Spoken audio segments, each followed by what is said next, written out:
కొమరంభీం ఆసిఫాబాద్ జిల్లా వాంకిడిలోని GVP ginning mill వద్ద పత్తి రైతులు రాస్తారోకో చేపట్టారు. రైతులపై సీసీఏ కక్షపూరితంగా వ్యవహరిస్తోందని ఆరోపించారు.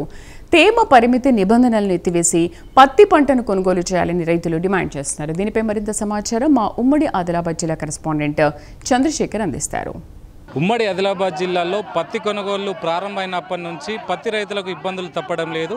నిన్న ఏదైతే జోగురామన్న ఎంపీ గూడెం నాగేష్ ఇంటిని ముట్టడించిన నేపథ్యంలో అయితే ఒక ఉద్రిక్తత వాతావరణం అయితే నెలకొంది. దీనికి సంబంధించి ఏదైతే సీసీఐ కొనుగోలుకు సంబంధించిన ప్రక్రియ అయితే ఇది తేమ శాతం పెంచాలని ఇప్పటికి ఉన్న సీసీఐ నిబంధనల ప్రకారం 8 నుంచి 12% తేమ శాతంను కాకుండా ఇంకా అధికంగా పెంచాలని అయితే పత్తి రైతులు డిమాండ్ చేస్తున్నారు. పత్తికి ధర కూడా కల్పించాలని అయితే ప్రస్తుతం మనం ఆసిఫాబాద్ జిల్లా వాంకిడి మండల కేంద్రంలోనే జీవీపీ జిన్నింగ్ మిల్లు వద్ద అయితే ఉన్నాం. దీనికి సంబంధించి పత్తి తీసుకొచ్చే ప్రయత్నం అయితే చేస్తుంది. దీనికి సంబంధించింది అయితే సీసీఐకి సంబంధించిన నిబంధనల ప్రకారం పత్తి కొనుగోలు చేస్తలేరు. దీనికి సంబంధించి ఏది ఏమైనా కూడా పత్తి కొనుగోలుదారు ఇక్కడ రోడ్డుపై బైఠాయించి అయితే ఆగ్రహం వ్యక్తం చేస్తున్నారు. ప్రస్తుతం మనం పత్తి రైతులతోటి ఉన్నాం. దీనికి సంబంధించి కొంతమంది రైతులు ఉన్నారు. అసలు వీళ్ళ సమస్య ఏంది అడిగి తెలుసుకున్నాం. మనకు రాక ఇప్పుడు పంట మనకు జిన్నింగ్ చాలు అయింది సార్. 2 రోజుల క్రితము స్లాట్ బుక్ చేయాలి, చేస్తేనే పత్తి గోళ్ళు చేస్తారని అప్పుడు చెప్పిలైతే మనం రైతులందరూ స్లాట్ బుకింగ్ చేసి జిన్నింగ్కు పత్తి ఇప్పుడు తీసుకొస్తే మన పత్తి రిజెక్ట్ మొత్తానికి చేస్తున్నారు సార్. మరి మన పత్తి కొనుగోలు ఎవరు తీసుకోవాలి? ఈ పత్తిని ఇదే విధంగా రైతులు ఏ విధంగా నష్టపోతారు మనకు అర్థమవుతుంది. కానీ ఇప్పుడు ఇక్కడ మనం జిన్నింగ్కు తెచ్చేసరికి మాయిచర్ ఉన్నది, బండి రిజెక్ట్ అవుతుంది అని పత్తి కొనుగోలు ఆపేసిండ్రు సార్. మన పత్తి ఎక్కడ తీసుకుపోయి అమ్మాలి? మన పత్తిని ఎవరు కొంటారు? ఇప్పుడు మనకు ఎవరు ఆదుకోవాలి? గవర్నమెంట్కు మనమే ఇన్ని రోజులు కష్టపడిన అప్పట్లో యూరియా తిప్పల వల్ల కొన్ని వర్షాలు అకాల వర్షాలతోటి పంటలు మొత్తానికే పంట నాశనం అయింది సార్. అనుకూలంగా పంట దిగుబడి కూడా రాదు. అందుకోసం మన పత్తి ఇప్పుడు వెంటనే కొనుగోలు చేయాలి. అందుకోసం నేను ఒకటే అంటున్నాం, రైతులందరూ కలిసి మన పత్తి కొనుగోలు చేయాలి సార్. ఓకే, అయితే ఏదైతే సీసీఐ నిబంధనల ప్రకారం మార్చర్కు సంబంధించిన వివరాలు అసలు ఏమంటారు? సీసీఐ మీ పత్తిని కొనుగోలు చేస్తా అంటుందా చేయనంటుంది? అసలు ఈరోజు సీసీఐ కొనుగోలు ప్రారంభించినప్పుడు సిపిఐ గారిని అడిగామండి. అడిగితే ఆయన 12% కంటే మైచర్ ఎక్కువ ఉంటే కొనా అని అన్నారు.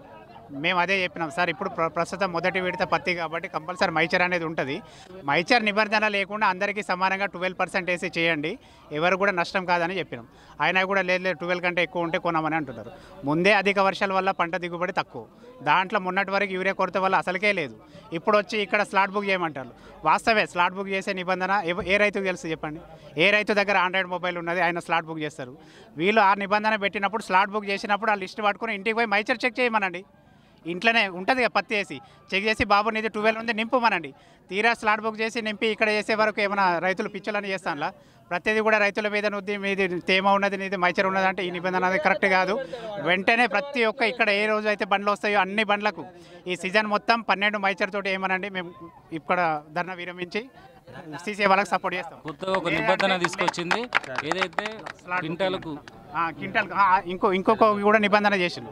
మీరు లాస్ట్ ఇయర్ ఎకరానికి 12 క్వింటాలు తీసుకున్నారు. ఈ సంవత్సరం వాళ్ళు ఎవరో లొట్టుపొట్టు సర్వే చేసినట్టు ఎకరానికి 7 క్వింటాలు వస్తాయని చెప్పినట్టు. మరి ఏ సర్వే చేసిలో తెలియదు. ఎక్కడ 7 క్వింటాలు వస్తుందండి? మా వాంకిడి మండలంలో ఏ ఎకరానికి చూసినా కూడా 10 క్వింటాల కంటే ఎక్కువ దిగుబడి వస్తుంది. అయినా కూడా 7 క్వింటాలు వస్తున్నారు. సరే 7 క్వింటాలైనా కూడా బేరు చేద్దాం, ఇక్కడ కొంటాలంటే అది కూడా లేదు. ఇలాంటి లొట్టుబొట్టు నిబంధనలు పెట్టి చేస్తే మాత్రం ఖచ్చితంగా ఊరుకునేది లేదు. ఈరోజు ఇప్పుడు సిపిఓ గారు రావాలి, అన్ని బండ్లు కొంటేనే ఇక్కడ నుండి లేస్తాం, లేకుంటే మాత్రం ఈ ధర్నా ఉధృతంగా అవుతుంది. ఒక్క బండి కూడా అయితే ఆగ్రహం వ్యక్తం చేస్తున్నారు. రోడ్డుపై బైఠాయించి పత్తి రైతులకు అయితే న్యాయం చేయాలని అయితే డిమాండ్ చేస్తున్నారు. పత్తి రైతులకు రోడ్డు ఎక్కిన పరిస్థితి అయితే వాంకిడి మండల కేంద్రంలో జాతీయ రహదారిపై అయితే బైఠాయించారు. దీనికి సంబంధించి ఏదైతే ప్రస్తుతం జిన్నింగ్ మిల్ కాడ ఉన్నదో దీనికి సంబంధించిన ఇక్కడ ఉన్న పత్తి తేమ శాతానికి సంబంధించి ఇటు సీసీఐ నిబంధనల ప్రకారం 8 నుంచి 12% ఉండాలని అయితే ఇటు సీసీఐ అయితే నిబంధనలు విధించింది. ఏది ఏమైనా కూడా ఇప్పుడు మొదటి పంట కాబట్టి పత్తిలో తేమ శాతం అధికంగా ఉంటుంది. దీనిపై సీసీఐ కూడా కొంచెం నిబంధనలు తొలగించాలని అయితే ఇప్పుడు ఇక్కడ పత్తి రైతులు అయితే చెప్తున్నారు. ఏది ఏమైనా కూడా ఇక్కడ జీవీపీ జిన్నింగ్ కేంద్రం వద్ద అయితే భారీగా వాహనాలు అయితే మోహరించారు.